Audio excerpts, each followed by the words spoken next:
the front seats in the house. We got one coming for you. Coming back live to you 2023. We're bringing you nothing but the best. 9 on the Grind TV. From the front seat. Oh, we can't fight the feeling. Yo, we got today the man, the myth, the legend, music producer, bass player, stomp foot, funk extraordinaire. We got Jerry Wyzard is with us. So you know how we do in California. It's early, but get the funk up. New York, where you at? Jersey, you heard? Delaware, Pennsylvania, St. George, Long Island, Staten Island. Come on. 2023. Ohio. What's up, Lucy? What's up, Patty? What's up, Brenda? Woo! Feeling good today. What's up, my baby boo? Overachiever, you know I love you. Woo! Where was we at? Oh, yeah. North and South Carolina. Virginia. Georgia. Florida. New Orleans. Oklahoma. West Virginia. Minneapolis. Up in Detroit. Nevada, Utah, North and South Dakota, Puerto Rico, where you at? Jerry Say's in the house and we hide from the front seat. My producer, Mr. Markley, back there behind the glass, keeping it funky, keeping it fast.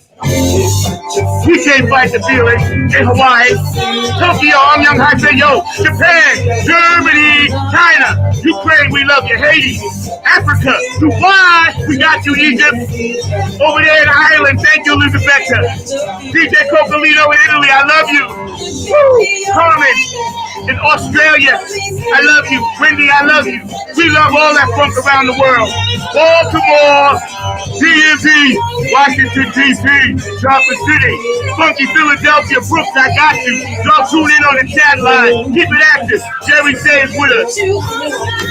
Everybody clap your hands like this. Come on. Come on. Oh, oh, oh. I hear you. I hear you. Where you at? Woo! Good God, I'm hyped today. First show of 2023. God is good, y'all. Bump from the front seat. 9 on the Grind TV.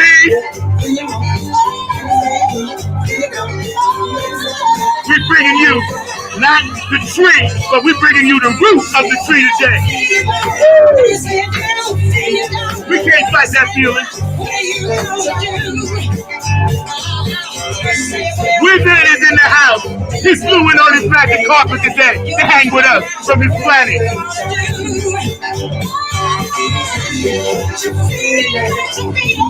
Feels so good. We love y'all out there. You know we about peace, love, and harmony.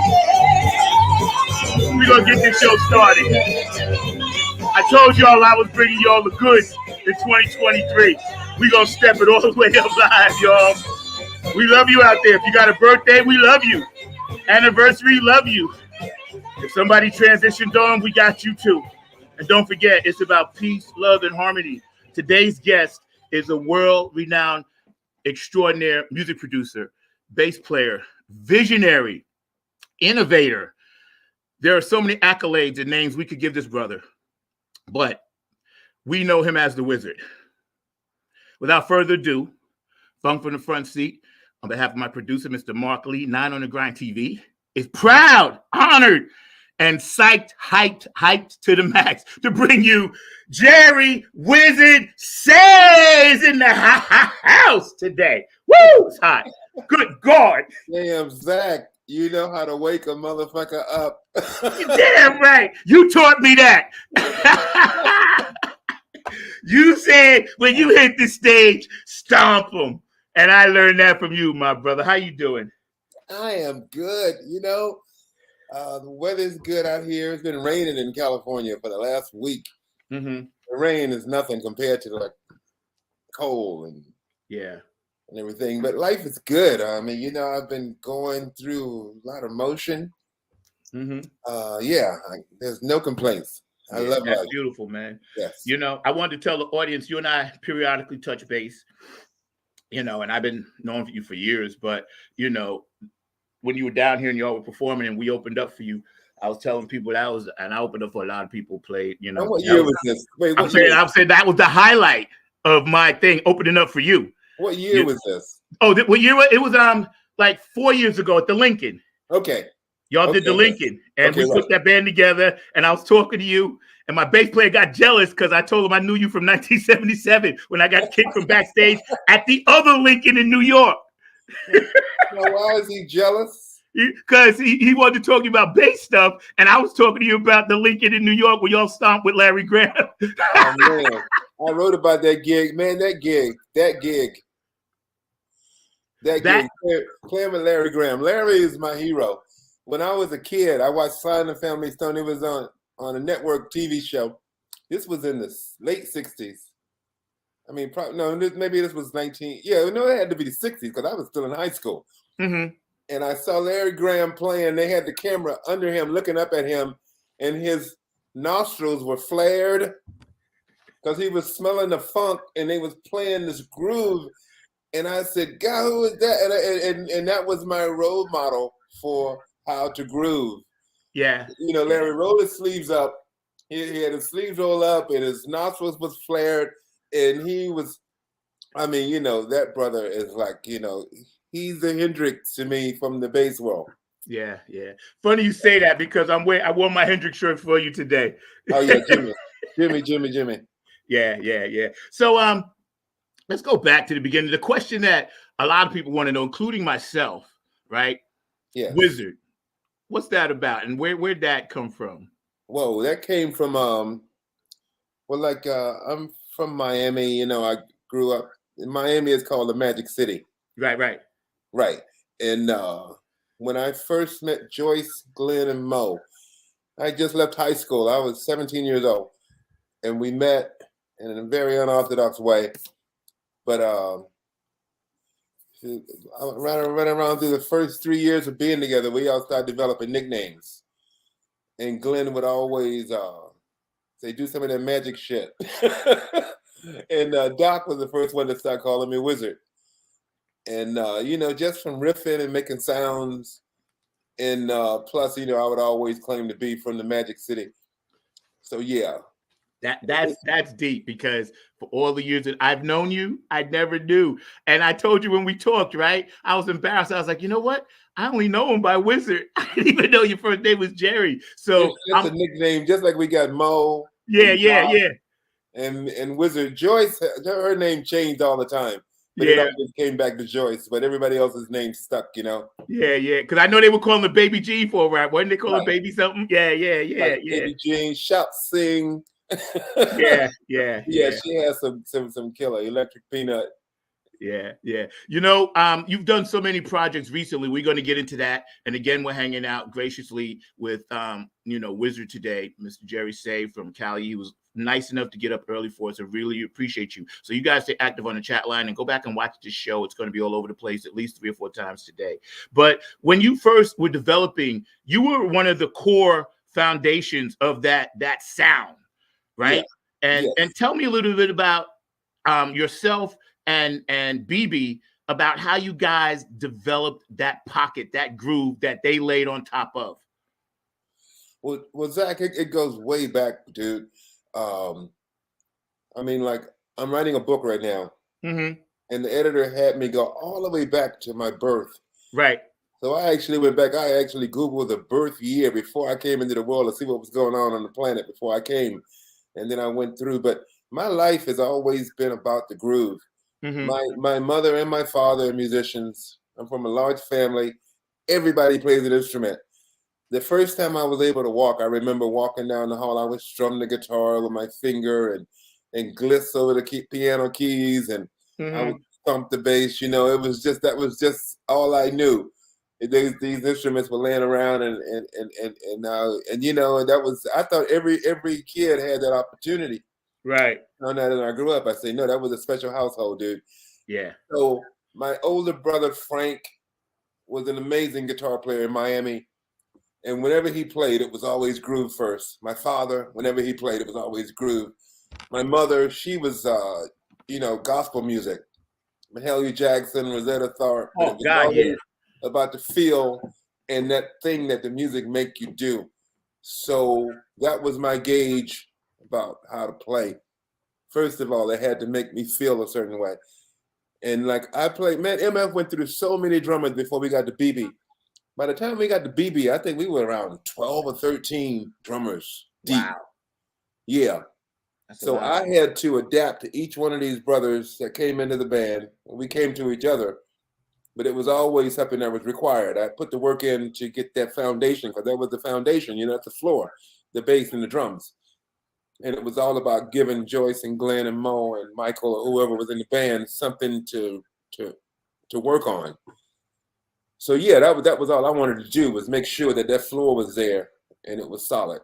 Yeah. So yeah, groove is the key to life. Yeah. When I heard you perform, and I heard how loud you were, and I had worked my way to the front. When I was 17, I was standing in front of people. I didn't really give a shit because I was like, oh, I'm going to see these motherfuckers. Because the word MF was freaking me out as a kid. I was like, are they allowed to say that? You know what I'm saying? I was like, I guess they are. But we wanted to call ourselves the motherfuckers. I could, yeah. But Joyce said, we're going to have a hard time trying to get our airplay with that name. Right. Because let me tell you, y'all were motherfuckers. You guys were so intensely, cleanly loud. I had never heard that before. And I was standing in the corner by you, looking, you popped your G string. And bruh, you played the whole set with the G string hanging off. I was like, this guy is a wizard. Never forget that, bruh. Well, Zach, as far as volume, in 1976, Mother's Finest played a Who tour. Mm-hmm. And it was with the original band with Pete Townsend, Keith Moon, Johnny Whistle, and Roger Daltrey. You talking about Mother's Finest was a quiet band compared to the volume. When I saw the Who, the first show they played, for the first note they hit, it was so loud, but it was so pure and it was so regal. And they were bold with it and stuff. And that's how we learned a level of working the distortion. Yeah. Playing with AC/DC, and I'm sure all of these brothers have hearing problems now. I know Townsend. I read an article about him. He can't hear shit. Yeah. And drummer from AC/DC. I remember sitting down at his kit, Phil Rudd. Yeah. Hit his bass drum. It was like a sonic boom, and then you hit the snare, and like a shotgun going through your head. And every night he's driving the band with that level of volume. And but we were young, and that was a joy. Yeah. I think and you guys were the first multicultural funk rock band in the history of the world. Now, that's what they say. Sly and the Family Stone influenced us greatly. Yeah, and Funkadelic, right? Not Funkadelic as much. We came out slightly right after Funkadelic. We were right on the coattail of Funkadelic. Okay, right. But Sly and the Family Stone, Hendrix, yes, and Sly and the Family Stone were the visible things for me growing up. It made me see that shit could work. And there was no. And plus, as a kid growing up in Miami, I played with multiracial bands all the time. A lot of Latinos, whites, blacks, and the people in South Florida, man, they all had a groove. Like, matter of fact, Jaco Pastorius. I met Jaco when I was 13 years old. He was 14. He was a year apart. And we used to go to the Fort Lauderdale scene and watch all the players. There was some amazing bass players in South Florida. We would go see John McIver, Napoleon.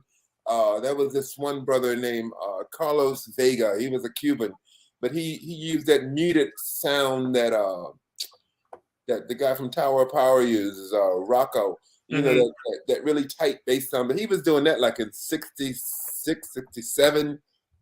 I was watching these guys. So, we had amazing examples and amazing players, like internationally from Trinidad, from Cuba, mainly from South America coming over into Miami. So we were definitely multicultural as a society musically. Yeah. The music didn't have any problem with the racism and with coming together and being equal. But then when you got out into society, that was a whole other thing, of course. Yeah, yeah. The music role was always, if you got a groove and you can play, then let's do it. Yeah. You guys, obviously, I'm influenced by you, of course. Hi, Mian. Hi, Brenda. Thank y'all for tuning in. Stay active, yo. We got the Wyzard right here. Let me tell you. So, you know what I'm saying? Don't get no better than this to start off. But yeah, that picking up from that Woodstock, passed the torch from Hendrix to Slide to you guys to the live festival, peace, love, and harmony thing, sustained the music business, and gave my age level something to look up to. Like, you were my hero. Bootsy was my hero. Slide, you guys were our black heroes. And this is nothing against other races. We didn't have any. You had to have them. You got to have someone that looks like you. Yes.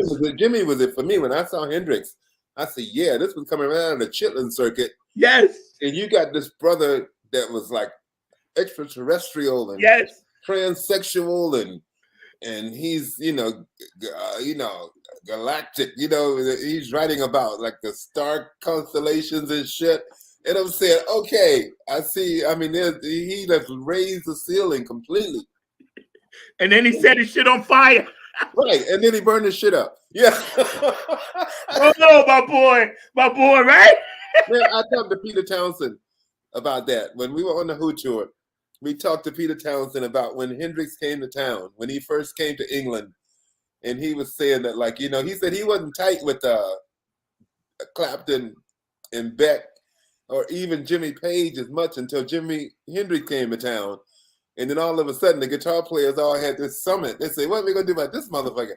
Right. And then you talking about, we were talking about volume earlier. They say Jimmy was the loudest motherfucker. And like the thing about Hendrix is like I got this digital box set that I bought. It's the Hendrix box set. It has all of his presets. Mm-hmm.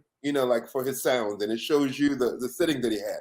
He was so unorthodox. He would use full bass and minimal treble, and he would like, the mid-range was like always in a place where you would never think.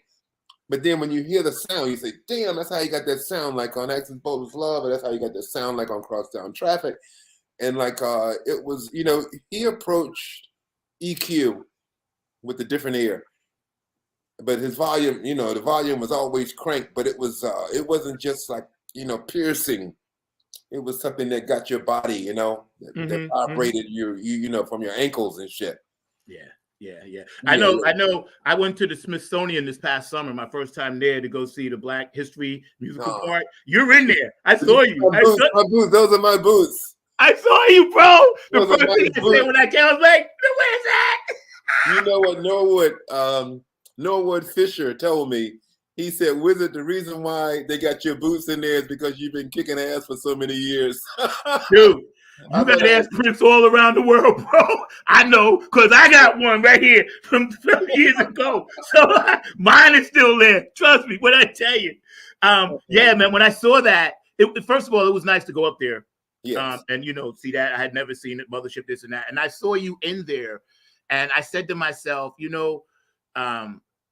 this brother here is one of the greatest ever. You're on my Mount Rushmore, man, and I'm grateful to have you as my big brother, my friend, mentor, and all of that, man. Bass player extraordinaire Jerry Say Wyzard is with us today on Funk from the Front Seat, not on the Grind TV. We're going to get into some of your new music, but I do want to hear about you. You had a Prince story for me before we get into your book. I want to hear about that Prince story. Yeah, like when in the 80s, I played with Stevie Nicks. I did her Wild Heart tour. And for that record, Stevie co-wrote a song with Prince. Her single was called Stand Back, and it was a song she co-wrote with Prince. And Prince would come and hang out with her, And when I first saw Prince, it was really peculiar the way I met him at the supermarket. And I thought he was a Prince imposter until he smiled. And I said, damn, that's fucking Prince. And then he dashed off and jumped into a limousine and was gone. But we were touring around, and he would always look at me with a side eye. But when we played the show in Minneapolis, he walked up to me and he said, "Dude, I just realized that you're in Mother's Finest." And he said, "MF is one of my favorite bands." He said, "When I was in high school, I used to have you in my playlist and shit when I was doing my homework and shit." And I said, "Get out of here, dude." And we talked, and it was basically him talking. And he was telling me about Purple Rain. Purple Rain had just finished. He said, "I got a new movie coming out." And he said, "You're gonna love the music. You got to go see it." And he was a huge MF fan. And then when he left, his bodyguard chick came over to me, and he said, "Man," he said, "I've never seen Prince talk so much." I just thought it was amazing that he was into MF. Yo, everybody was, bro. It's like I had to order my albums from AudioFile because they didn't sell them in New York at first, Oh. And I ordered 3. I think another Mother for You, but I know it was the original Mother's Finest, and then the live.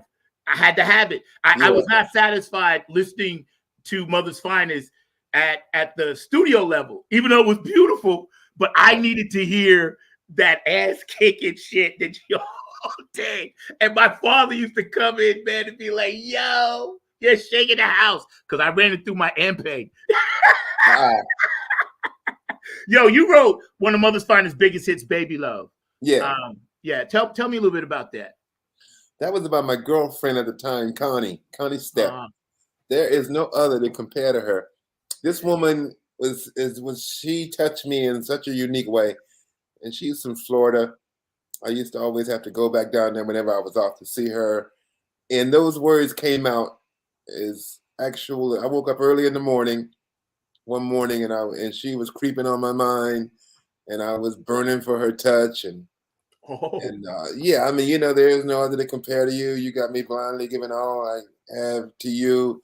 You give me feelings I can never find. These feelings ain't complete unless you're here all the time. And I heard that pong, pong, pong groove as I was singing it.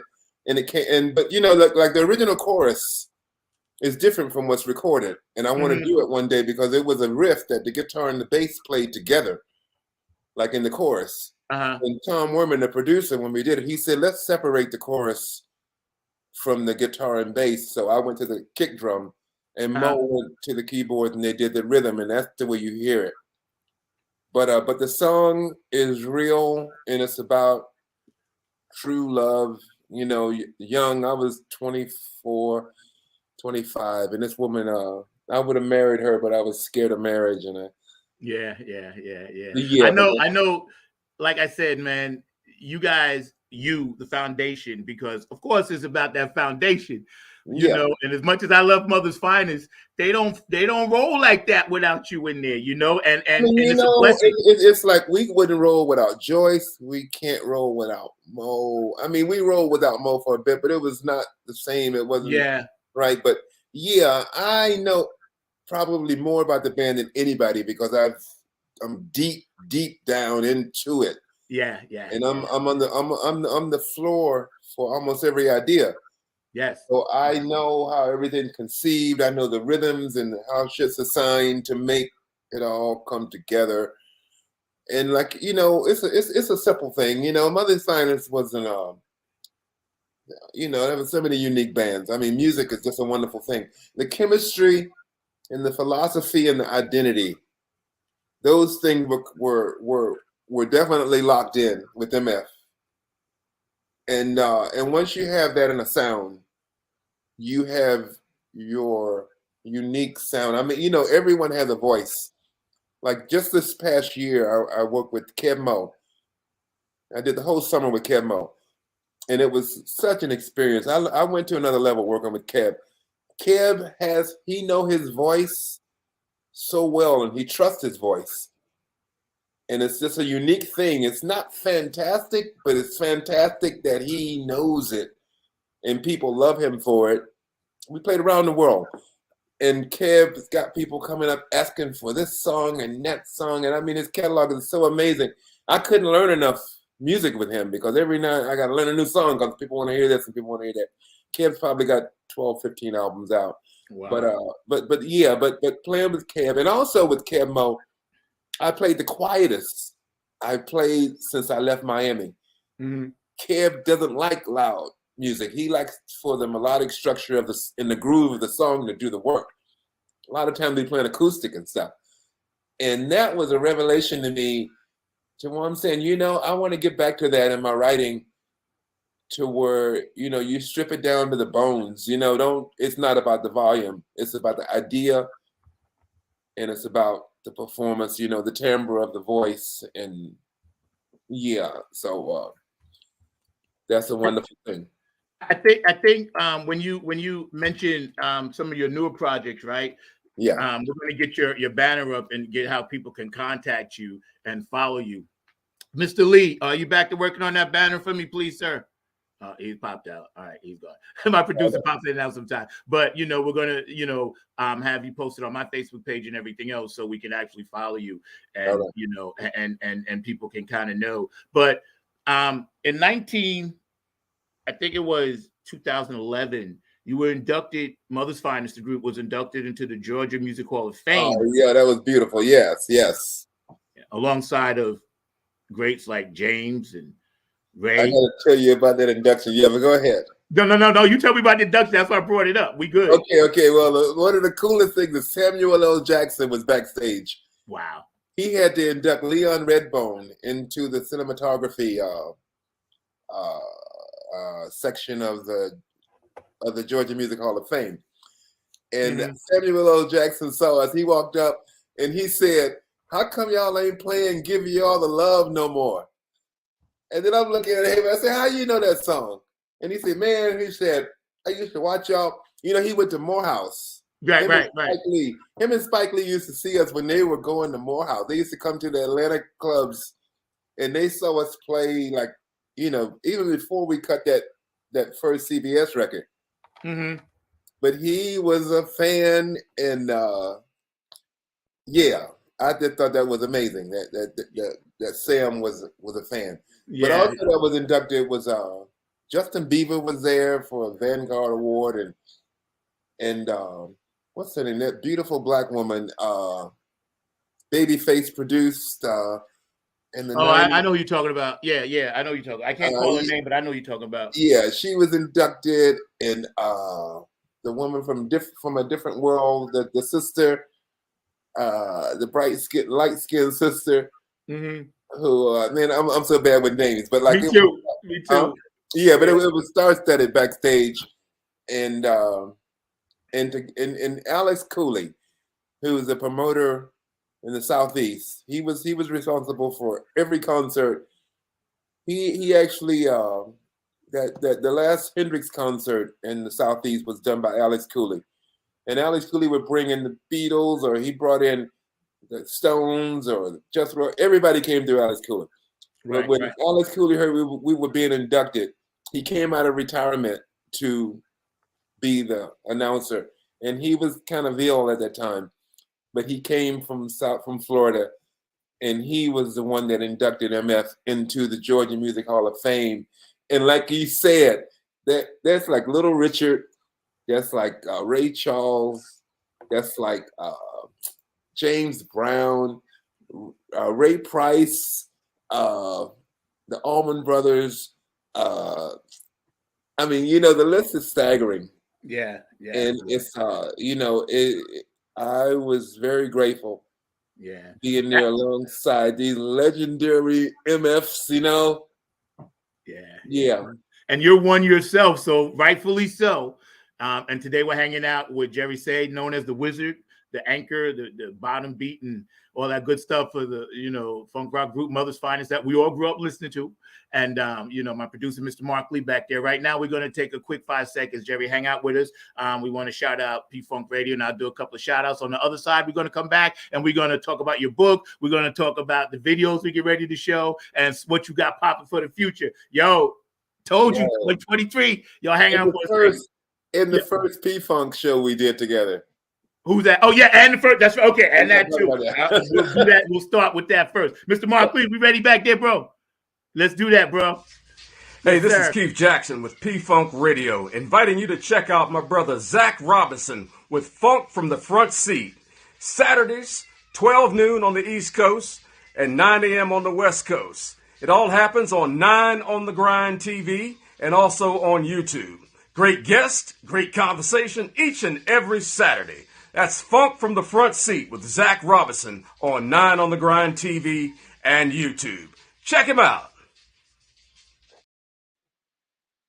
Brother. Thank you, Keith, for always pumping the music and supporting the show. And of course, HJ Entertainment, K&N Jams, P-Funk Radio. We love you guys. Oak City Music Collective down here. We love you guys. George the Funk Vinci, your artwork, Curtis Wilcox, Aquarius Rising Art. We love you guys. And also the Funk Chronicles Hall of Fame. We love you. And you guys keep spreading that funk out there. Keep supporting it. Keep supporting brothers like this brother. He is a pillar of the funk rock community. We stand on his shoulders. There'd be no nappy head funk army if it wasn't for brothers like him and Boots. I'm telling you right now, because we wouldn't have had the music to hear. So y'all gave us the roadmap, and we just gonna try to hold you up as best we can and do our part, man. And I tell you what, I don't like to put people on the spot, but yo, we gotta do a show with you. I always put it on the air so I can go back and say, I got you. we got to do a show together. We're going to do some stuff. We're hanging out. And you got a book. First we're going to talk about the first P-Funk show. Go ahead, bro. Oh, yeah. This was in 70. It had to be 76. Late 76. We were signed to the same management. P-Funk and MF were the only bands of color, Lieber and Krebs. Lieber and Krebs had like Aerosmith and AC/DC, and they had Black Sabbath and Ted Nugent and like a rock, Blue Oyster Cult. And the only acts of color were P-Funk and Mother's Finest. Wow.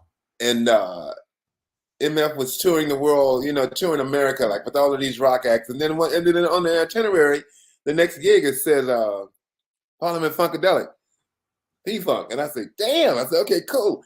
And we played in North Carolina A&T. It was like complete black school. And like we had just the night before we played with Aerosmith in Detroit, and it was like all white faces. And then when we played at Carolina A&T, it was all smiling black faces. And like we kind of went into that gig thinking that we were gonna have to turn down and change up and shit. But when we played the first song, I mean, they loved it. It was like I said, okay. But I was really excited about meeting P-Funk. And like when we got there for soundcheck, they had finished and gone. But just before we went on, they showed up. And like, I figured they were there to check us out, because I would have done the same thing. And George Clinton walked in wearing a North Beach leather outfit that was to die for. North Beach leather was like the thing back in that time, and expensive, and the tailor was extreme, and I was saying, oh God, I was so jealous. I said, damn, this dude got, and then the whole band came in, they were looking so cool and everything, and so we went out and we played. We had a great set. We kicked ass, came back, did 2 fucking encores and shit, and then I said, okay, I want to see P-Funk. So I went in, I changed, and then I stepped out of my dressing room door. And then coming down the hall was George. He was wearing a pair of orange chicken feet, plastic chicken feet, and he had on a thong. And he put a sheet over his head. A hole was cut in the sheet for his head to stick through. And he was underneath with a thong, and on the front of the thong was a picture of the Roadrunner. Right. And that band was like... that was like Eddie Hazel was still in the band, and wow. And the bass singer Ray Davis. Right, Ray Davis was there. Boogie was there. Jerome on drums. And I'm not even sure who was on keyboard. Maybe Gary and Bernie. No, this was before Bernie. Wow. So this was before Bernie. Wow. This was straight out of P-Funk. I mean, this is straight out of Funkadelic. This was straight out of Super Stupid. Okay. I mean, way back there. Yeah. They went on stage, and I was impressed with the Who. When I saw what P-Funk would do to an audience, George went on stage with that song, Call My Baby Pussy, Pussy, and everybody in the place was in jaw drop mode. And this groove was so hard. And then they went into an even harder groove, and Joyce would pull up his sheet, and he would show you his ass with his song, and he would turn around and show you the Road Runner. I mean, it was like an extraterrestrial circus. Yes. Those guys, that band, there was nothing. They got civil from that point on, because that was the point when they were just in shock mode. All they wanted to do was shock funk you, just like they have shock rock. They were shock funk, and they were definitely an element. They changed the world. But I've been seeing George Clinton at least every 2 or 3 years. We run into each other, and we never forget that first connection we had. They always respected MF, and of course we always respected P-Funk. But we did many tours. We did the Flashlight tour. We did the Mothership tour. We did the Chocolate City tour. And Bernie Worrell, God, that's my boy. I remember him when he first joined the band, and the guitar player Mike Hampton. Mike's my guy, yeah. Oh man, you can't touch that brother. He plays guitar like John Coltrane. He hears the guitar so uniquely. Yeah. But P-Funk, George Clinton, his super strength is surrounding himself with the baddest motherfuckers on the planet. Yeah. He's kind of like a Miles Davis, like these guys coming through his band, and they like on a level that up to the very top of the food chain. Yeah, we just played with Mike at the Bethesda at the Funketeers Ball. I was fortunate. I was literally on the stage singing Knee Deep, and he's playing behind me with Tony Cam and the Funk All Stars. And then I didn't leave the stage when he did Maggot Brain. I literally sat there on the drum riser. I wasn't leaving. Me and Tony was looking at each other. We were like, we whispered to each other. We looked like, can you fucking believe we're here watching Mike Hampton play Maggot Brain? And we're right next to him. It was like, boom, Mike is my guy. I call him, text him all the time. Red Hot Mama, Scorpio. I love that brother. He's my guy, man. He's my guy. Yeah, so tell us a little bit about this book you got coming out. That not really to tip it, but just what inspired you at this point in your career to go ahead and start writing this amazing journey that you share. Well, I've been writing this book now. Actually writing for like 6 years. Yeah, I remember you told me. Yeah, I was and before that, I would write an excerpt, something just for my whatever, and I would put it aside. Like once I got my first laptop, and I would write, and I would just throw stuff aside. And then I got to the point where I said, I got all of these pieces and stuff, and I need to put this shit together. And also at the same time, I was working with a blues guy named Guitar Shorty. I actually produced two albums on Guitar Shorty, and I love that brother. He just passed away. Guitar Shorty. Jimi Hendrix used to go AWOL to see Guitar Shorty play. Wow. And Shorty married Hendrix's cousin, so there was a connection with those guys. But Hendrix's vibrato is Guitar Shorty. Really? Yeah. Wow. There's an album called We the People. That was the first album that I did with Guitar Shorty, and we actually won the Blues Contemporary Album of the Year in 2010, I think it was. But you can hear Shorty, and you hear the ghost of Jimmy in there. Shorty was probably about 7 or 8 years older than Jimmy would be right now. And it was a blessing to spend time with him.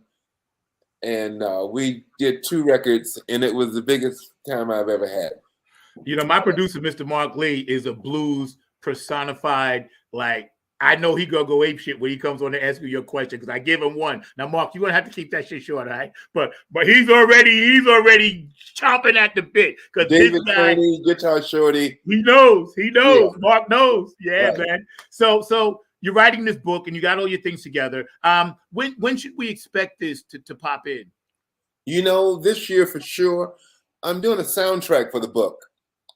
As I was doing this, every time I write, I was writing my story, there's been songs that I've written that I put on the shelf and I never released.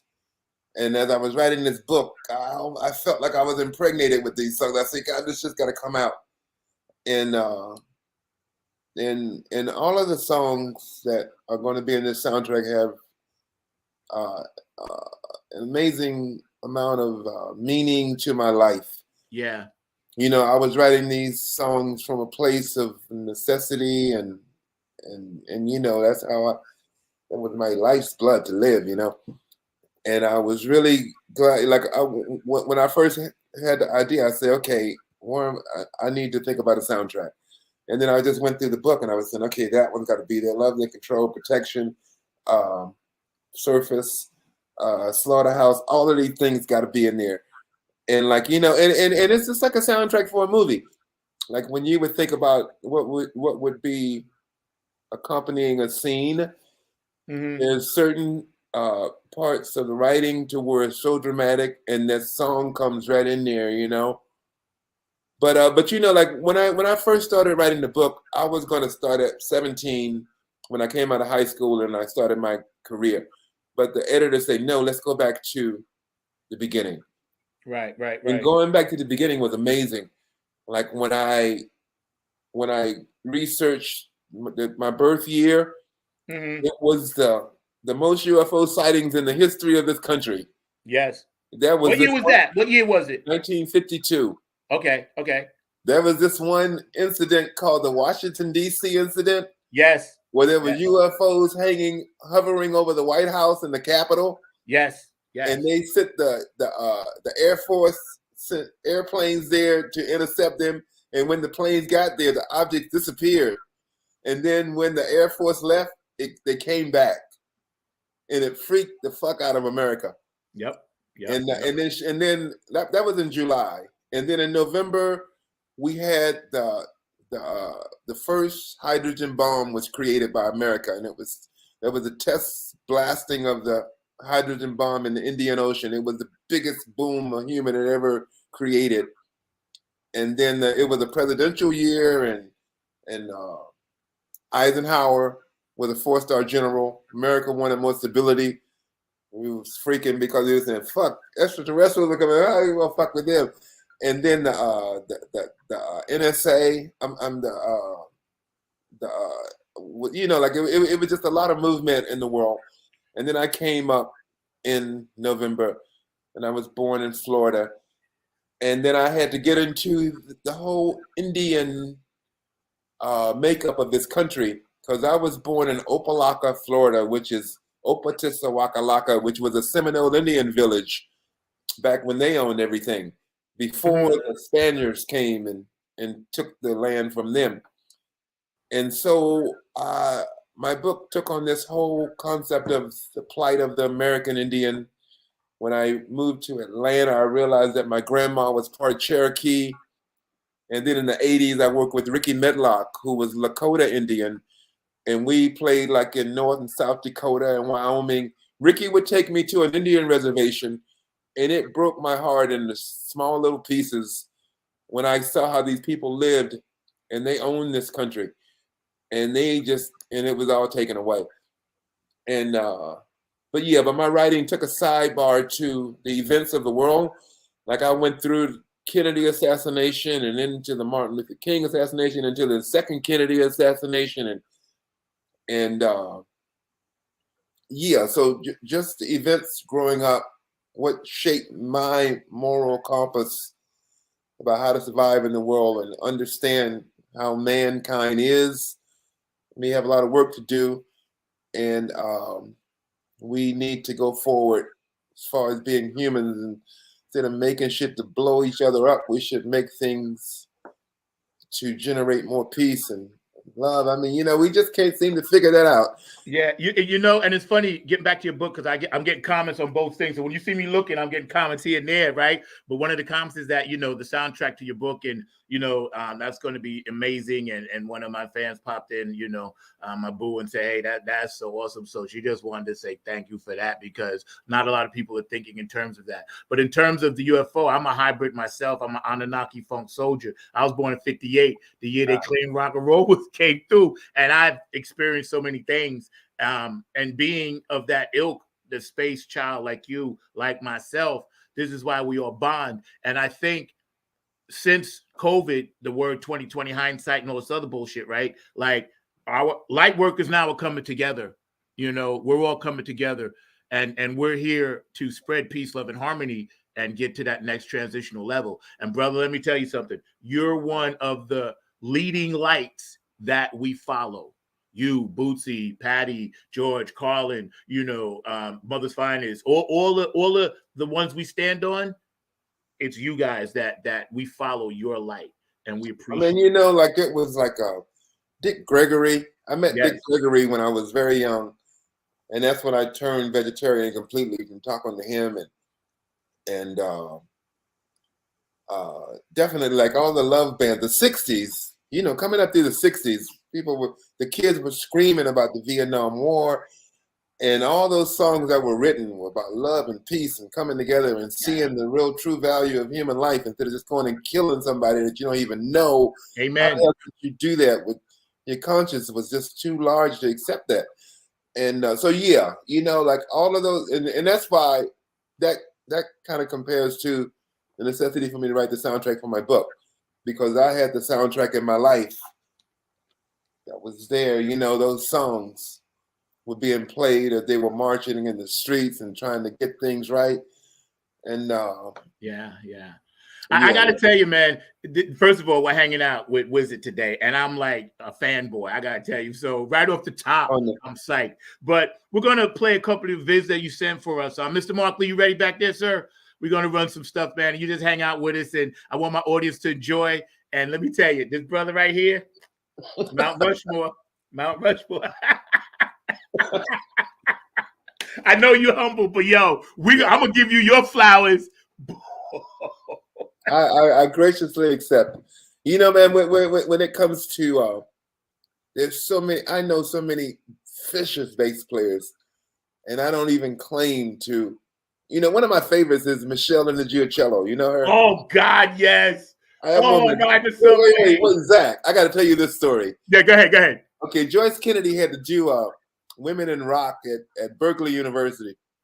And Michelle was there, and Joyce was there, and Layla Hathaway, and a bunch of amazing sisters. But they had to play Truth to Set You Free. And Joyce told me that Michelle had a hard time playing the bass line. And right. I said she had a hard time playing my shit because I studied her. And she is like, she's a guru. Yeah, she is. Those bass lines that she come up with, I mean, God, and the voice, the phrasing, the concept of the writing.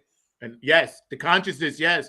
If I wasn't your girlfriend, I was your girlfriend last night. When I heard that, I first thought that was P-Funk and Skeet playing bass on that.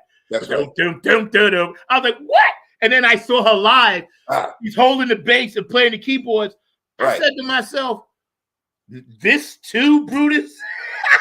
Well, you know, I also saw her with David Dyson. You know who David is? Yeah. David Dyson was playing bass with her. David Dyson is like a galactic player. Yeah. He's from another galaxy. Yeah. And like Michelle, for some reason, she wanted to have a bass player there so that she could be free to sing in front.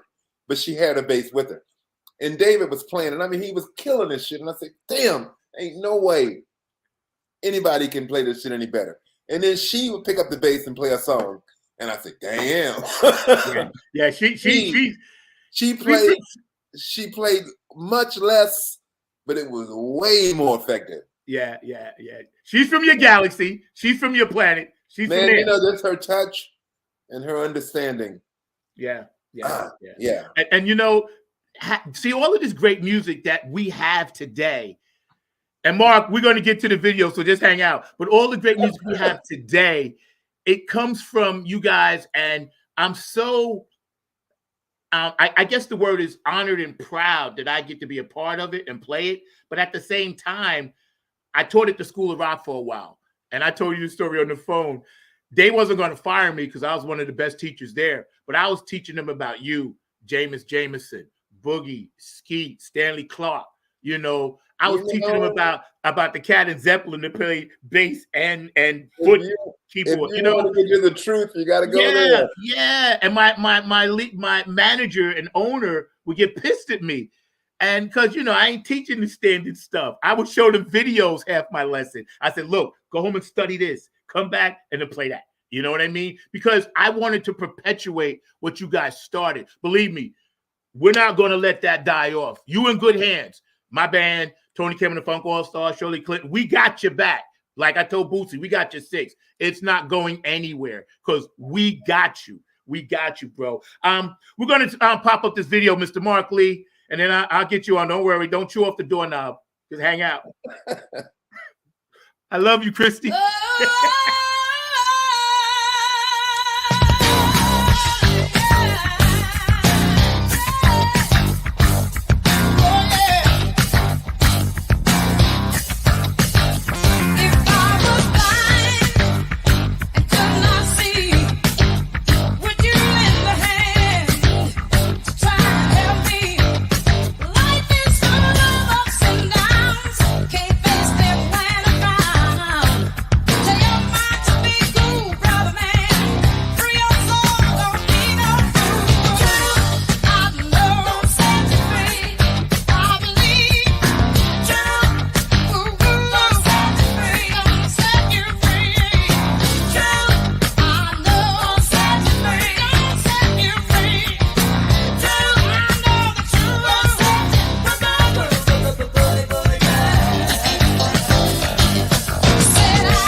Damn. Dude, bro. Bro, first of all, there ain't no words for that. I gotta tell you, my band, we tried to play this, couldn't play it. I gotta tell you something deep about that song. Little Richard came to our house in Atlanta.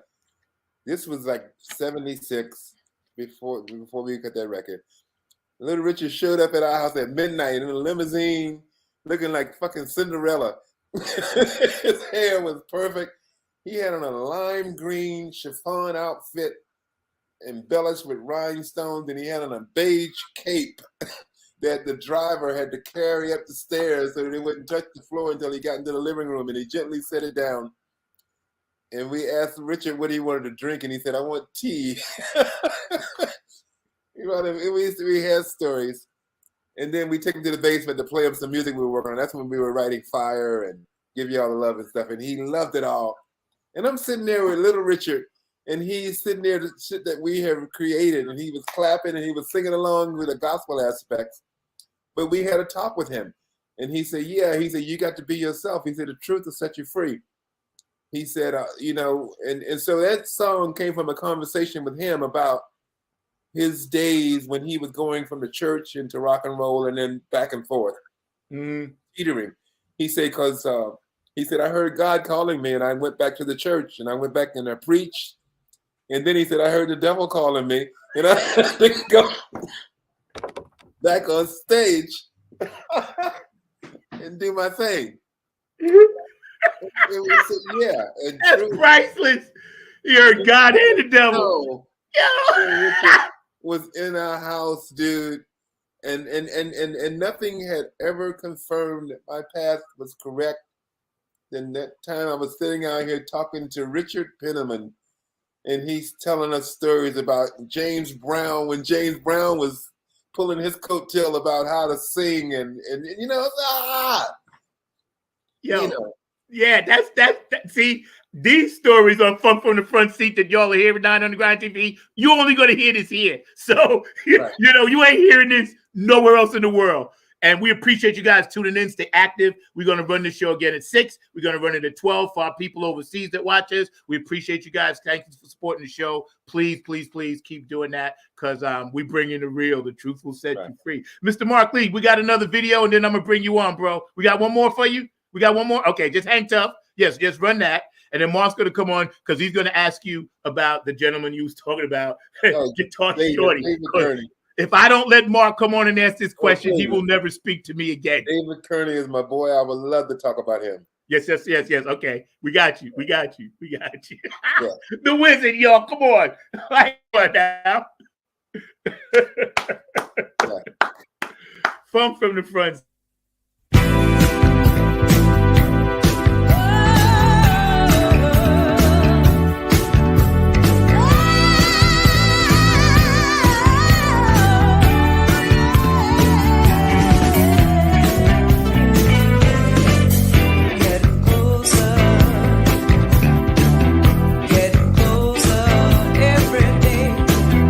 Lord knows I tried.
Bruh. That was some electric Nigerian. No words, man. No words. I'm speechless, man. You know what was so cool about that track is that's my brother playing on that track. Yeah, we were going to get into him because I was gonna mention that. I'm gonna bring Mark Lee on, but while Mark is coming on and muting his stuff, so other stuff behind him. But check this out. I know we was talking about your brother. A lot of people don't know he played drums. Your brother Harold played drums. That's one of the instruments he played. Yeah. Well, okay, one of the right. But I know you told me he played on "What You Won't Do for Love." Yes, one of my favorite tracks ever. That's my brother Harold, the eternal groove of life. You know what was that broke my heart is when I heard that Freddie White passed away, the drummer from Earth, Wind and Fire. Yes, we were going to acknowledge him at the end. Yes. Okay, well, you know, like the connection that he has in his bloodline when he played with Verdine and Maurice, the genetics of the groove cannot be broken. I feel that same thing when I play with my brother Harold, and I have 4 other brothers that are guitar players, bass players, keyboards, and stuff. But when I play with Harold, I don't have to think. All I do, he just count it off, and the shit happens, and it's perfect. And I love that we didn't get a chance to play together as much. I sent you a Blackfoot track that Harold's on. Mark, do you have that track, the Blackfoot track? A Reckless Boy. Okay, yeah, we're gonna run that. Yes. Okay, yeah. You get to hear Harold on another side. Okay, let's run that. Yeah, when you're ready, we'll run that. Yeah. But my brother Harold, man, he is so talented. He's my youngest brother. Kills the bass, but on drums. Every time he would send me a track, you know, he did a lot of Casey and the Sunshine Band recordings. He's from South Florida, but when he played when he told me about the Bobby Caldwell project, when I left Fort Lauderdale in 1971, Bobby Caldwell was playing with a band called Kathmandu, and he was a guitar player. Yes. And he was an acidic guitar. He played like Frank Zappa, Hendrix, and Terry Kath kind of combined. Bobby's hair was all the way down to his waist, so you never saw his face because he would just lean over and his hair was down. And he would just play this wicked electric guitar shit. So when Harold told me, he said, I just cut a record with Bobby Caldwell. I was looking for something shock, electric. And then it was, what you want to do for? And I said, hello. Homie made a 360. And I couldn't believe how smooth it was. Yeah. He didn't even play. I don't even think he played guitar in that session. He just played keyboards. Uh-huh. But the voice, because, you know, he never sang with Kathmandu. The keyboard player was a singer. Right. Norm's guitar is out in Los Angeles. That's the guitar player from Kathmandu. I mean, the keyboard player from Kathmandu. But yeah, but Harold, he made that track. He gave it life, you know. Wow. Mark, you ready to run that track for us, brother? Let's run that. Okay, yeah, brother. Boy, this was a whole nother adventure. And I'm loving it, man. Funk from the Front Seat, Not on the Grind TV 2023. We hit you hard right out the gate on January. Here we go. This is all American Indian. I love it. Yo, this is, I'm in heaven right now.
Let me tell you something, man. I'm sitting here. I'm about to lose my mind. I'm losing my shit over here. I ain't gonna even lie. First of all, I'm picturing myself, right? I'm texting with my audience. I'm looking at you. Right. Oh, and my boo gave me this beautiful present this morning, so I'm good. Mr. Mark Lee, my producer extraordinaire, works very hard back there. I got to bring you on. It's our first show of 2023. So thank you, brother. You've been my producer now for going on a little over 2 years. And for my audience out there, I want to thank you guys sincerely for supporting this show. We never thought it would go this long. Now we into almost our third year in May. Mr. Mark Lee, come on, pop on, man, and talk right. to this brother here. All right. All I got to say is you were dropping so much blues knowledge, and I was sitting there going like, "Oh, Zach got to get me on here because you're talking about Guitar Shorty, you talking about Kev Mo, you talking about all these legends of the blues." And I'm sitting there going like, Zach could tell you just like he loves the funk, I love the blues, but I love all kinds of music. So Zach knew that I was going to be coming on.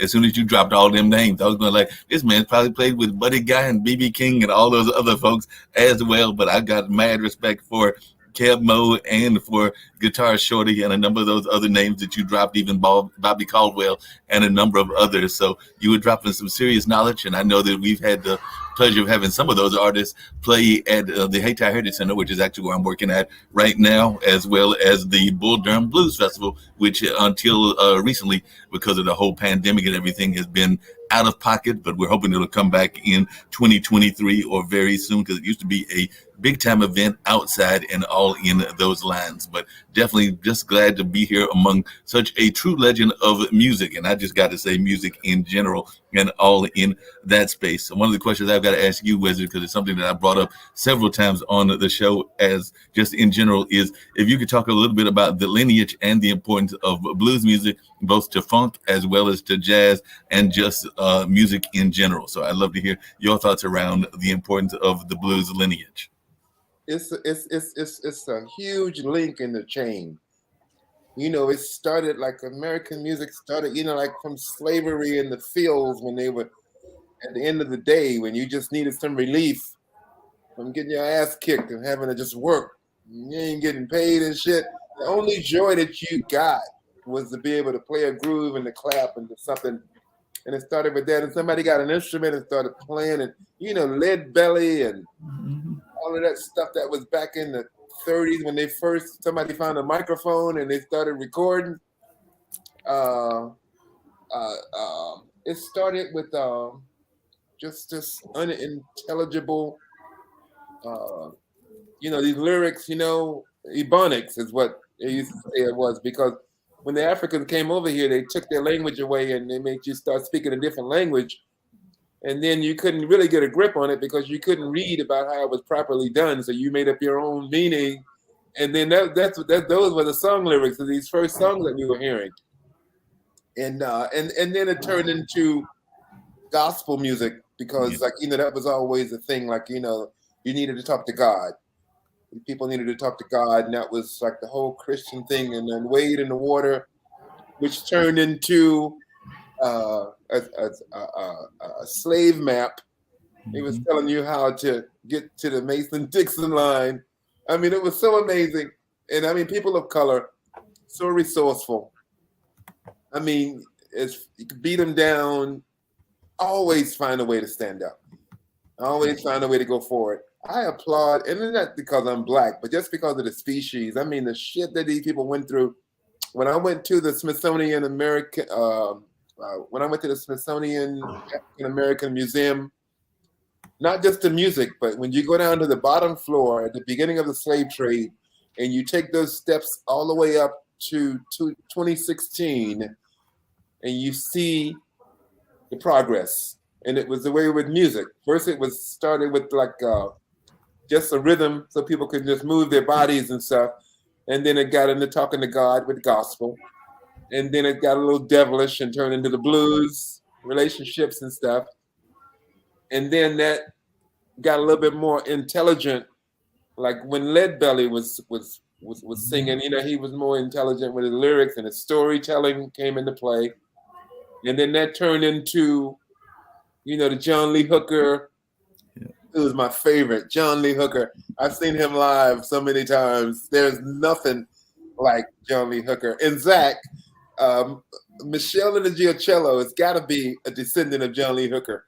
Yes. She has the same spirit when she performs about time stands still. Yes. And you are so in the moment. Yes. But anyway, that was the whole blues frontier. And then that turned into you know what was really amazing to me is how early jazz, like the Kind of Blue album by Miles Davis was cut in 1959. I thought that was like in the late 60s, but that was like in the 50s. And all of a sudden these brothers came all the way from no intelligence and blues and kind of rhythm and blues, and then jazz was created. But even before that, it was like Hot Joplin and what was that type of music like that? Ragtime. And that was like classical music, like the chordals they were using, the chord selection they were using and stuff. And so yeah, blues led into jazz, and jazz led into rock, because rhythm and blues and jazz was pretty much side by side. And then rock came into being. And then from rock, you got and then funk came from hard rhythm and blues. And yeah, it all just moves forward. But blues is the foundation. Yeah. No doubt about that. Hey, Zach, just really quickly, do you think that we can ever get a Chitlin circuit back again, Wyzard? Because I know that was something that was very important to our success and things of that nature, was that whole notion of a Chitlin circuit where small clubs and small venues would be the places that our music got going. And that was even in the funk realm and in the blues realm. But I was just wondering, do you think that we can ever get that Chitlin circuit back in the 21st century? Well, the Chitlin circuit... The Chitlin circuit was developed out of necessity. It was a place for Black performers to perform without having to deal with Jim Crow and getting lynched and shit, That was the place you could go and play, like up the Eastern Seaboard and in the Midwest. And everybody, like Chuck Berry, Ray Charles, Hendrix, Little Richard, everybody did the Chitlin circuit because those were the only gigs Black performers could perform. And so it was a necessity. I don't know if it'll ever come back. The necessity's got to be there for, and hopefully humans aren't going to go backwards as far as the way we are, where we treat each other, where that's even going to be necessity. But I think the sense of pride that was taken from playing in the Chitlin circuit, because these brothers were pissed because you had these white clubs that were like amazing, but they weren't allowed in there. So they just made their amazing music in the juke joint that was down the street, and come to find out that everybody wanted to come there because that was where the action was. It was the most spirited music being created. Yep. I think, and thank you, Mark, for popping in. Producer Mr. Mark Lake Extraordinaire. Hang out with us for a minute, man. And we're hanging out with Jerry Say, known as Wyzard, and just. That speaks for itself. And you guys been really blowing up the chat. I really appreciate that, man. Because, see, the legacy of this brother, he's on Mount Rushmore. This is why I was very humbled and grateful to have him on my show and call him my big brother. And I know him, and I opened up for this brother. So right there, that speaks volumes. And when we look at music today, myself, Kevin, Dr. Brooke and all our circle, our full circle at my band, we're always talking about spiritual food, feeding people with the music. And today's artists, like there was a banner for a funk fest and it had no funk artists on it. I got nothing against them, the artists that were on there, the Mary J. Bliges of the world, Bobby Brown's, but they were calling it a funk fest. Funk has now been hijacked, the word. Definitely. And it kind of pisses me off. Yeah, It pisses me. It does. I'm gonna be honest with you. I'm a lover of all music. I listen to everything, classical, everything. But promoters have taken this and twisted it. So we have to give people spiritual food in this funk. Where do you see the future of funk music going? Well, my children, my son, Laven Kali, Laven is up for 3 Grammys this February. He worked on the Beyonce record. Okay. he co-produced one song and co-wrote it with her, and then he co-wrote 2 other songs, and they're all up for Grammys. And Laven's solo music. Laven was in the crib when Laven was 6 months old. He would watch me program music, and he would sit there like in the crib, you know, and just watch me. And he was always quiet because Laven ended up going into golf. Like when Laven was turned 9 years old, he loved Tiger Woods, and he started playing golf. And I used that, and I was a golf dad. Took my son all over. My son got a full golf scholarship. Wow. Into the university. Wow. He was that good. And then when he turned 18, he came to me one day and he said, "Dad, listen to this." And he played me some music. And I said, "Damn, that's bad." I said, "Who is that?" He said, "That's me." And I said, "Who's singing?" He said, "Me." I said, "Who's playing?" He said, "Me." I said, "You played everything?" He said, "Yeah." And then I said, Who wrote it?" He said, "I did." Laven plays, his first instrument was trumpet, plays drums, bass, guitar, keyboards, sings perfect pitch. His mom's also a vocalist, keyboard player, perfect pitch. Both, and my daughter is coming up behind him. She's 19. She's at Brown University. I went to see Dayella on campus at Brown, and everybody knows her. We walk down the street. "Hey, Dayella." I said, "What the hell? You just been up. It's your first year here." Yeah. But it's a marvelous university.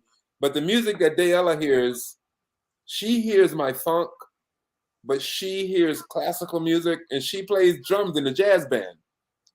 And then she sings out front like Ella Fitzgerald. Wow. And then she could sit down with me. She loves to play Skin Tight by Ohio Players. And she's playing the drums and I'm playing the bass.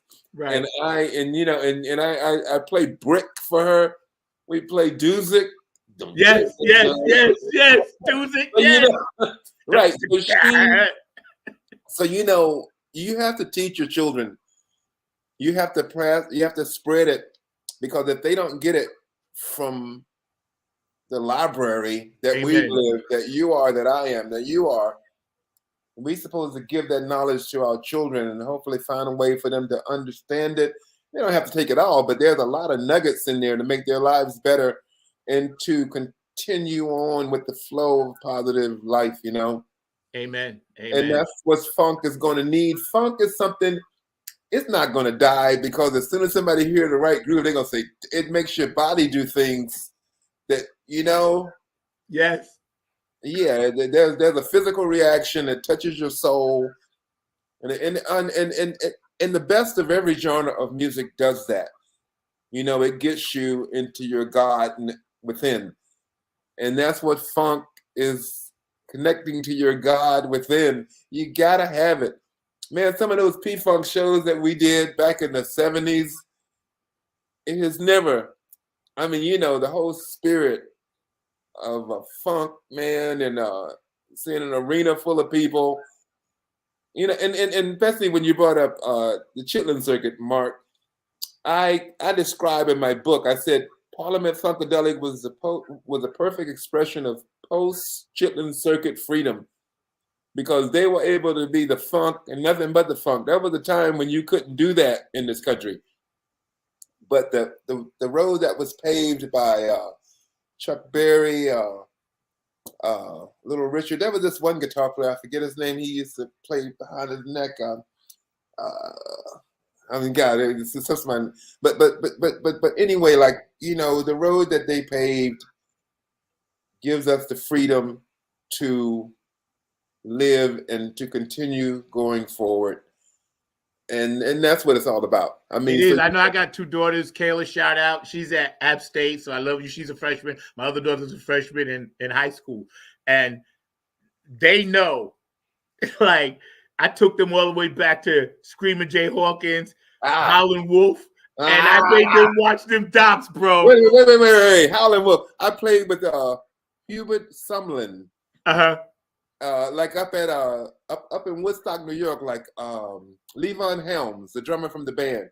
He has this barn, and he has a thing called the Midnight Ramble. And every weekend he would have all these great artists. Man, I was on a show with the keyboard player from Steely Dan, Donald Fagen, and Zach Offer was on drum. It was a star-studded band. But Hubert Sumlin came out. He had an oxygen tank because he was having respiratory problems, and he Yes. had the tube, and he had the thing connected to the tank. He pulled it out into the stage. He set it there and sit on a stool, and they gave him his guitar, and they gave him a pick, and he slapped it away. And they counted the song off. And this brother had to be like, you know, he because he passed away like about a year later. But I could not believe the spirit in him. As soon as he started playing, it was right in tune with the universe and God. Yeah. I mean, you know, Yeah. and like he was at Howlin' Wolf guy. And he was telling us a story. He said when he first auditioned for Howlin' Wolf, he had a pick.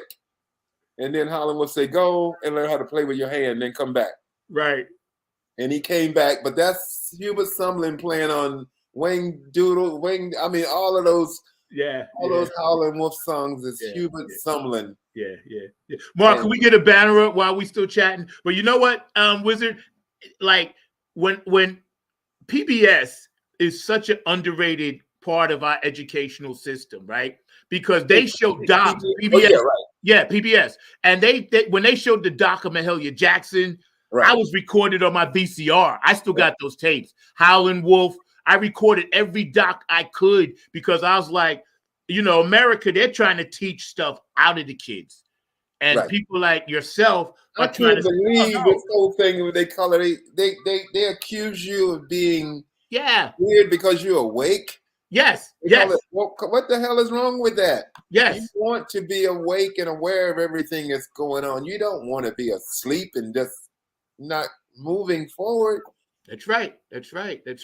You know, and the world now is a much better place with what you guys did, and we're continuing. Like you said, funk ain't never gonna die, but I keep pushing it hard because this is just who I am, you know, and I don't know no other way. And having guys like you in my life and your inspiration, you know, you inspire so many people just today being on this show, man. And this is going to be part one because we always do a 3-part series. So this is just part one. You'll come back when you have time. I know you get ready to go on tour and everything else. You got to wait until I finish this book and then I want to talk again. Yeah. We'll come back. But listen, every week we do a hero of the week. You know, it could be anybody, random, male, female, lady, black, white, whatever. But this week we honor you, Jerry Wyzard Say. You're our Funk from the Front Seat hero of the week, and we appreciate everything you've ever done, everything you're about, your music,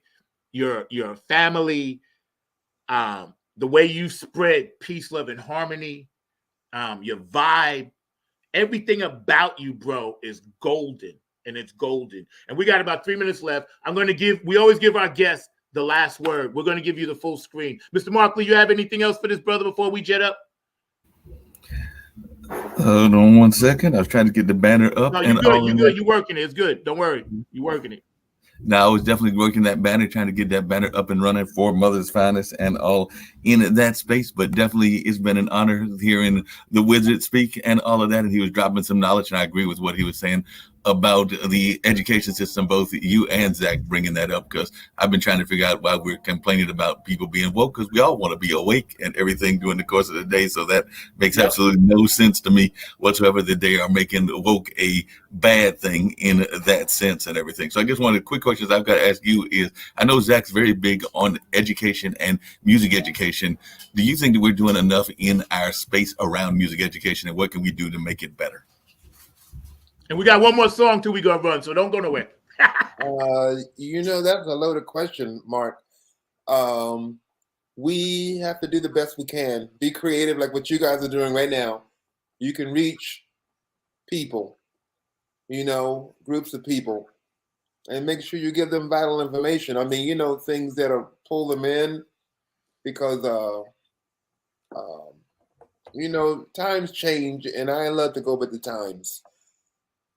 I know it always leads, because like with me writing my book, I see what I've done in my 6 decades on this planet, and it's always constant movement, and that's the way it's going to be from now on. So we have to be creative about how we make sure that the young people know not to be bamboozled and to listen to that thing inside of them, and to have patience, creating something beautiful that can last for a lifetime, and not just jump on something in the passing buck. And don't be afraid of being unique and different.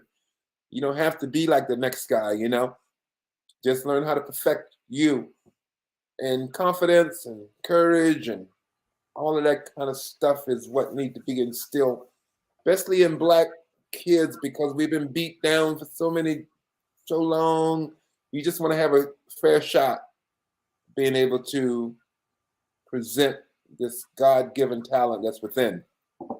Amen. Mark, we got one more video to run. We ain't going to go just yet. Wyzard, you can hang out like 5 more minutes? You got 5 more minutes for us? Yeah, I'm cool. Okay, we're going to run, then we're going to let you go. I know it's Cali time.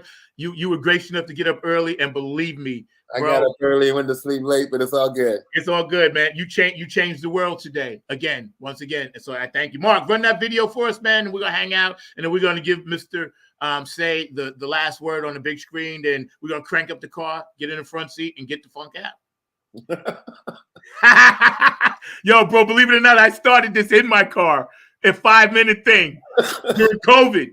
And then people hit me up. I called my producer, Kevin, in Philly. I said, Kev, I got an idea for a show. And he said, yeah, man, let's work it. And I told him the title. He said, yeah, man. He said, that's going to work. He said, you got something there. From the front seat. I'm glad I'm up here. Yo, right. Mark, go ahead and hit that, bro.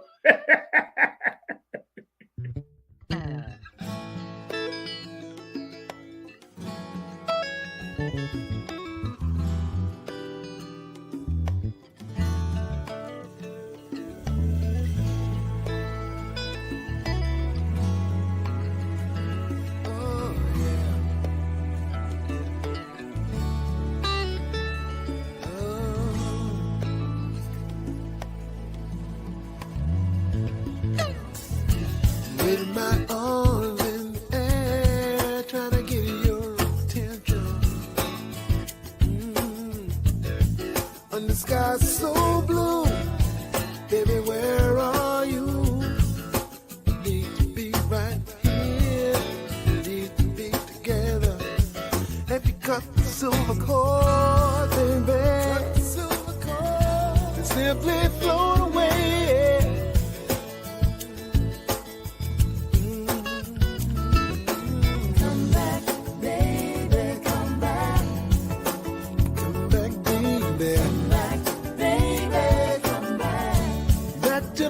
To my soul, come back, baby, come back.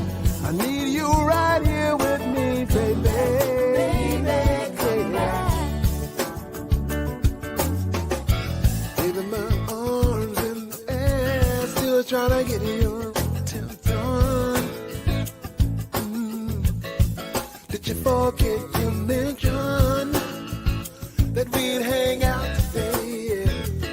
But you're so far away. What's getting you down, baby? What's getting you down? What's keeping you around? Oh, yeah. All I can say is come back, baby, come back. Come back, baby.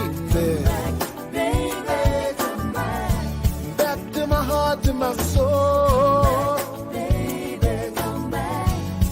You right here with me, baby. It's plain to see you're very distant, about 1,000,000 miles away. I can hear it in the silence of the words you never say.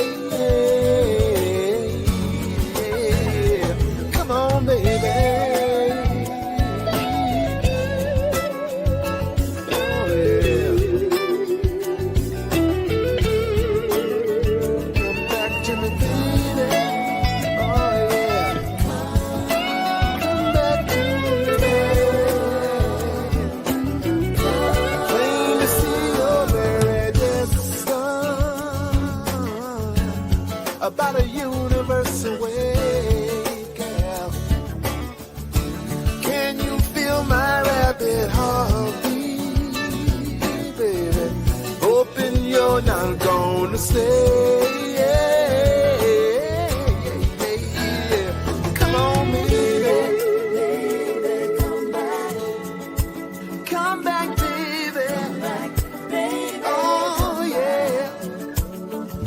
I don't know what I've done wrong, baby.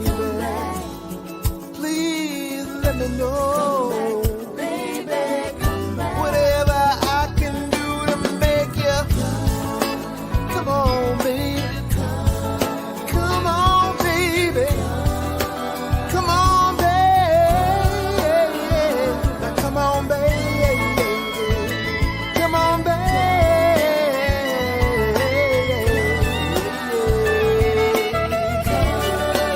Back to me.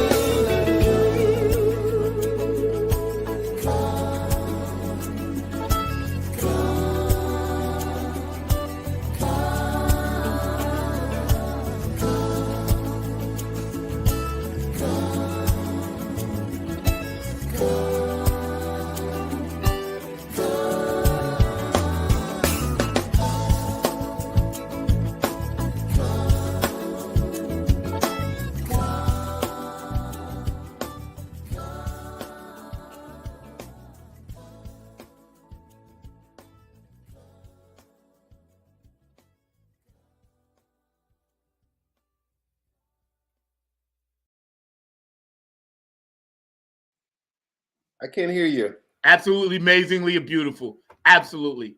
Yeah, Absolutely. that's how me singing everything, and that song has meaning. That was relationship issues, and yeah, you know, music. I love writing a song when there's a meaning to it, and I've written, you know, like one thing about Mother's Finest I want to say is I was blessed to work with a male and a female singer.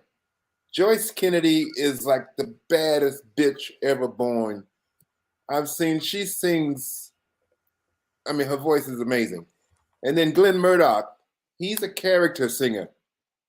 He's like, you know, he's about society and cultural differences and everything. So it was so much fun growing up, being able to write a song and give it to Joyce and to give it to Glenn. And then as years went by, my son asked me one day, he said, "Dad, did you ever sing Leave in Mother's Finest?" And I said, no. I, you know, because I had two killer singers. And then I did that solo record the song you just heard. And then Laven heard a whole album of me singing so he could hear my voice. And he said, cool. He said, you need to do more of that. I said, okay. And, but yeah. Yeah. You know what, man? It's like magical and wizardry and your spirit from the universe and the tribe that you are part of, that I'm blessed to be a part of. It doesn't get any better than this.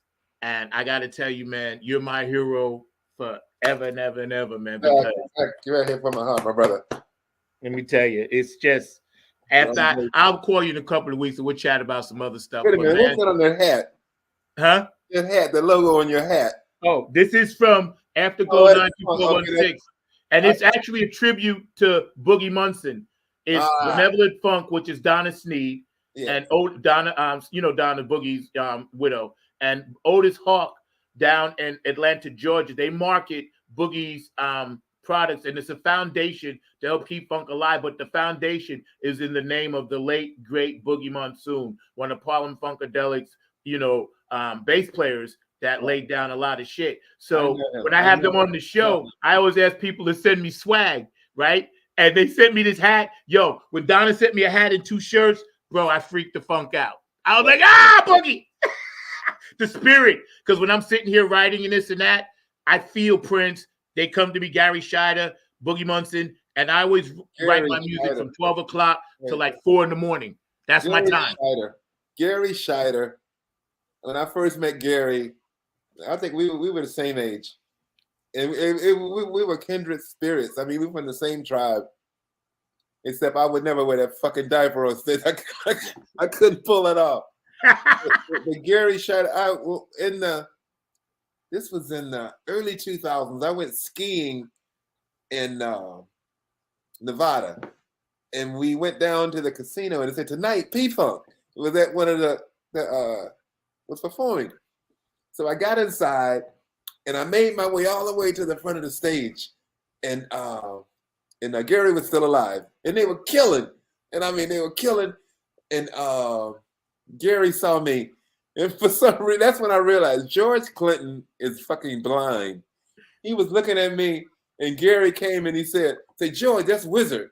And then George looked at me and he said, and he was like about 3 feet from me, and he couldn't figure out, he couldn't get my image.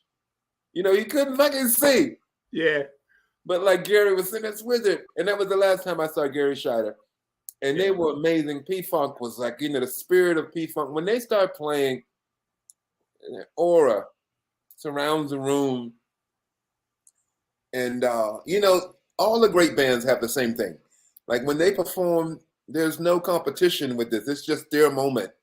You have to sit your ass down and deal with, you're in their world. And when they're finished, you have your turn. And I found that with AC/DC, with like P-Funk, with even the Commodores. Man, we did some amazing tours. Aerosmith. All of the bands that come from necessity, that aren't formulated bands. These bands came together because they heard a sound and they loved each other and they were attracted to the chemistry of each personality, and it made this thing. Yes. Aerosmith would never be the same without Joe Perry. Yes. That ingredient is so necessary. And the same thing like with the Stones or like with the Who or whatever, and the Beatles, for God's sake, all of these fucking great bands. The unique chemistry makes a sound. And you're fortunate to be a part of one if you can in a lifetime, Yeah. I tell you, I talked to Linda yesterday. I talked to Gary Scheider's widow, Linda Scheider. She's a regular on our show, and we get into music, we get into politics. But Linda's dope. She's my funk sister. Just talked to her. Give her a shout out for me. I will. I'll tell her. I just talked to her yesterday. Linda and I talk, and we talk or text at least twice a week. Twice a week. I talk to her. Now, Donna, she's always busy, but Donna will hit me up every now and then. I make sure she's okay, But yeah, this hat, it means something. When I wear this hat out, I wear it with pride, bro. Because this is what it is. Man, oh man, oh man, oh man, oh man. Funk from the Front Seat, Not on the Grind TV. My producer, Mr. Mark Lee, I thank you so much. Jerry Wyzard said, we're going to give you the full screen and say whatever you like. And, then we're going to bring you back on and we're going to crank it back up and get out of here, man. All right.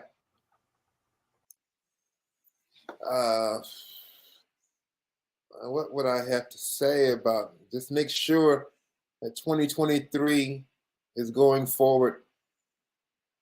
We need better music, like what Mark was asking about what's happening with funk. The Chitlin circuit is not coming back, but it's going to be another circuit that's going to be connecting us to each other. I have a lot of music inside of me that I'm still creating. I'm being freed up after this pandemic, which was an amazing event in our lives. Yes, love, love, love. That's it, Zach. I think we've said it all.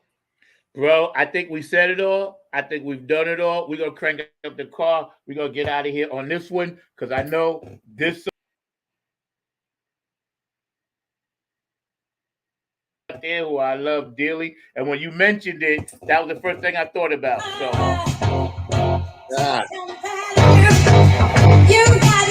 Funk from the Front Seat. We out.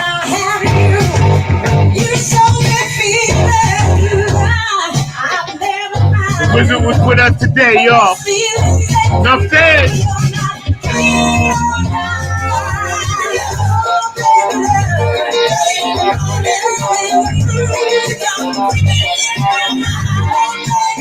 California, wake up. Thank you very much. New York. Hawaii. Samoa. You and the hungry. Ohio, Britta, Mama Sandy, Beyond, Philadelphia, Brooks. Yeah, what up? Marie, clap your hands, come on, the world.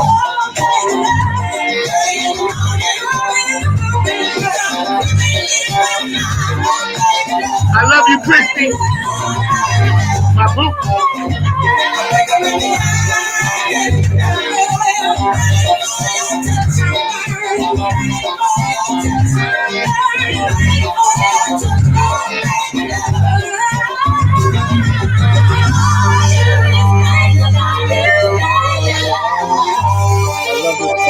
Wizard, y'all. Come on. Thank you very much.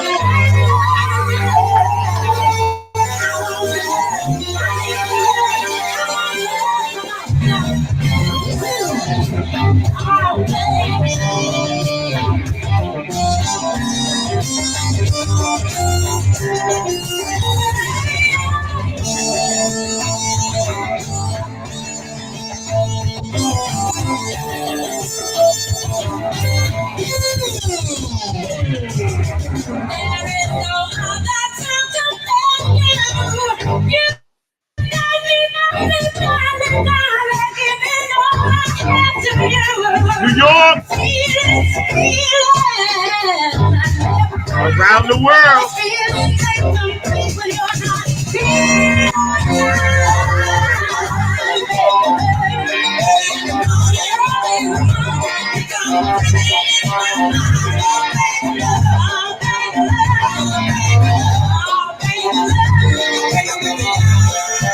Come from the front seat.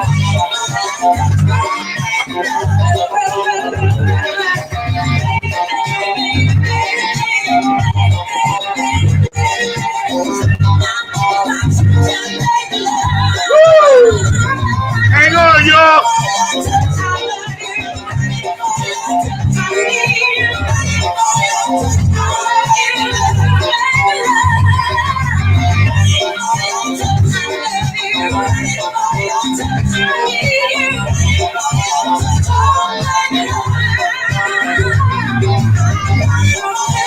Florida, you in the house. Florida. Italy, what's up with the best? Cocolino, you over there? Germany. Dubai.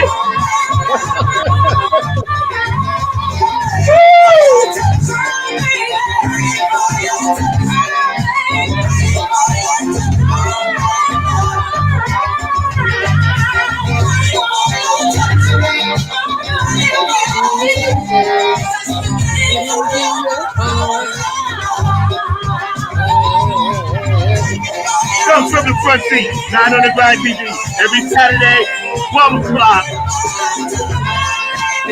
9 a.m. West Coast time, y'all. Oh my God. Man, it's all about the funk, bro. You brought it hard. The show is fire. We get ready to get out of here. I love you with all my heart. I'll be in touch in a couple of weeks, bro. Thank you from the bottom of our heart here, Funk from the Front Seat. All the fans watching, all the people around the world that will watch this later tonight. Man, we love you. You're an institution. You're a hero to us. We honor you. We respect you. We praise what you've done and what you're going to do. We follow in your light. Please keep lighting the way so we can follow Mount Rushmore. Jerry Say, Wyzard extraordinaire. We out, y'all. Mark, take us home. Peace.